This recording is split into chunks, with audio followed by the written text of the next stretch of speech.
हनुमान जी के बारे में जितना कहा जाए वह कम है।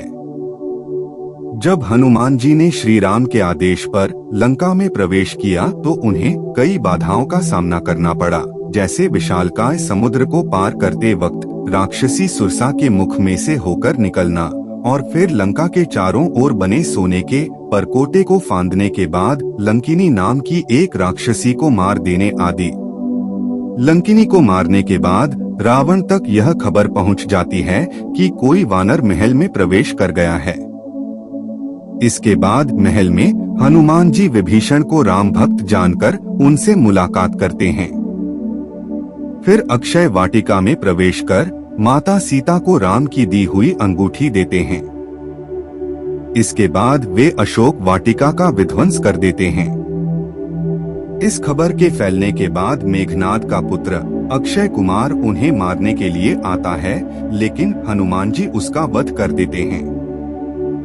यह खबर लगते ही लंका में हाहाकार मच जाता है। तब स्वयं मेघनाद ही हनुमान जी को पकड़ने के लिए आता है। मेघनाद हनुमान जी पर कई तरह के अस्त्र शस्त्र का प्रयोग करता है, लेकिन उससे कुछ नहीं होता है। तब अंत में मेघनाद ब्रह्मास्त्र का प्रयोग करता है। तब हनुमान जी ने मन में विचार किया कि यदि ब्रह्मास्त्र को नहीं मानता हूँ तो उसकी अपार महिमा मिट जाएगी।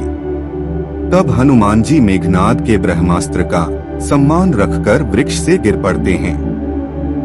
फिर मेघनाद उन्हें नागपाश में बांधकर रावण की सभा में ले जाता है।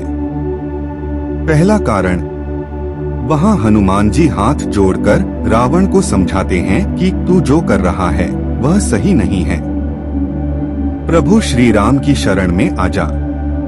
हर तरह से हनुमान जी रावण को शिक्षा देते हैं, लेकिन रावण कहता है दुष्ट, तेरी मृत्यु निकट आ गई है।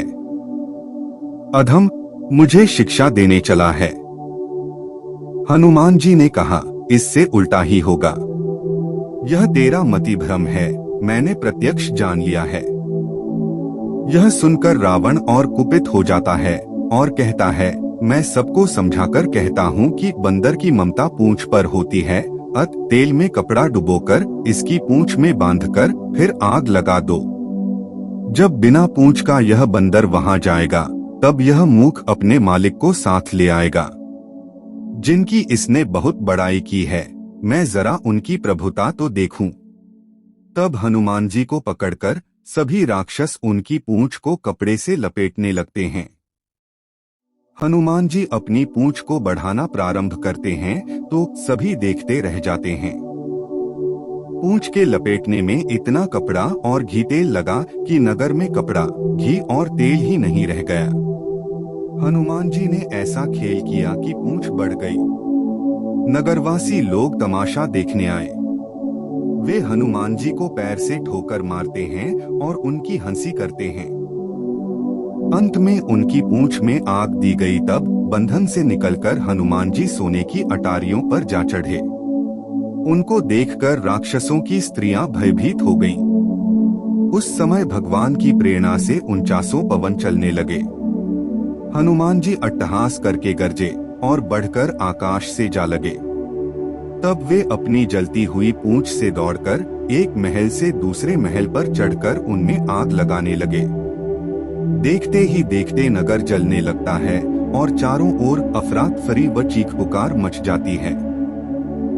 दूसरा कारण, पुराणों में लंका दहन के पीछे भी एक और रोचक बात जुड़ी है। दरअसल हनुमान जी शिव अवतार हैं। शिव से ही जुड़ा है यह रोचक प्रसंग। एक बार माता पार्वती की इच्छा पर शिव ने कुबेर से सोने का सुंदर महल का निर्माण करवाया, किंतु रावण इस महल की सुंदरता पर मोहित हो गया और वह ब्राह्मण का वेश रखकर शिव के पास गया। उसने महल में प्रवेश के लिए शिव पार्वती से पूजा कराकर दक्षिणा के रूप में वह महल ही मांग लिया। भक्त को पहचान शिव ने प्रसन्न होकर वह महल दान में दे दिया। दान में महल प्राप्त करने के बाद रावण के मन में विचार आया कि यह महल असल में माता पार्वती के कहने पर बनाया गया, इसलिए उनकी सहमति के बिना यह शुभ नहीं होगा। तब उसने शिवजी से माता पार्वती को भी मांग लिया। और भोले भंडारी शिव ने इसे भी स्वीकार कर लिया। जब रावण उस सोने के महल सहित मां पार्वती को ले जाने लगा, तब अचंभित और दुखी माता पार्वती ने विष्णु का स्मरण किया और उन्होंने आकर माता की रक्षा की। जब माता पार्वती अप्रसन्न हो गईं, तो शिव ने अपनी गलती को मानते हुए मां पार्वती को वचन दिया कि त्रेतायुग में मैं वानर रूप में हनुमान का अवतार लूंगा, उस समय तुम मेरी पूंछ बन जाना। जब मैं माता सीता की खोज में इसी सोने के महल यानी लंका जाऊंगा, तो तुम पूंछ के रूप में लंका को आग लगाकर रावण को दंडित करना। यही प्रसंग थी शिव के श्री हनुमान अवतार और लंकाधन का एक कारण माना जाता है। दोस्तों, इसी प्रकार के नए नए जानकारियों के लिए वीडियो को लाइक और चैनल को सब्सक्राइब करें। धन्यवाद।